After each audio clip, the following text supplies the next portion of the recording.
Dito guys magso-solo lang sana ako sa RG. Pero napansin kong may mga supporters akong online kaya dito makikipag 5 man ako sa kanila.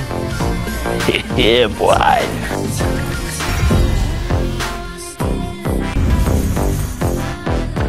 Dito nag-Hellcourt nga pala ako at ito yung nangyari. Guys naiisipan ko na talagang tumigil sa pagko-content dahil sobrang hirap na paghahati-hatiin yung oras ko sa paggawa ng content. Tapos isa pang nakakatamad kasi hindi man lang nadadagdagan yung followers ko. Pero may mga ihilan pa naman akong supporters guys na nagsasabing wag ko daw itigil at ituloy ko lang. Kaya naman itutuloy ko na lang ito at hindi ko na lang aantayin na madagdagan pa yung supporters ko, bagkus aantayin ko na lang na maubos yung mga nagsasabi sa akin na wag kong itigil yung pagko-content ko.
Marunong yung Veil na nakalaban namin dito guys kaya naman mapapasabi yung isang kasama ko ng ganito.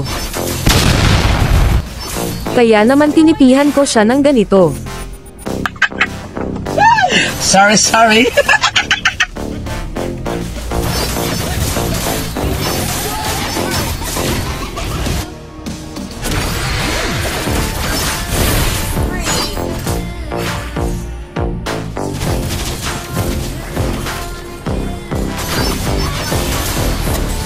Unti-unti nang sumasakit at nakakabawi yung mga kalaban guys kaya dito ubos yung mga kampi ko at ako na lang yung natira tapos tingnan nyo yung mangyayari guys.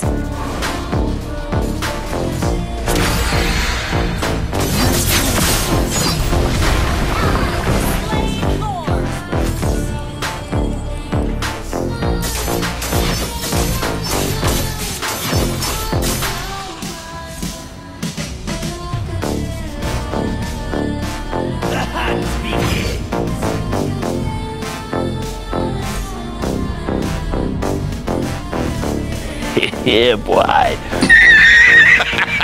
Akala talaga namin guys makapambak pa kami pero dahil sa pagka-skill ko sa Lord, lalo nang nahirapan yung mga kalaban na maipanalo pa nila yung laro. Kaya sa lahat ng mga nakalaban namin dito, nice game sa inyo guys.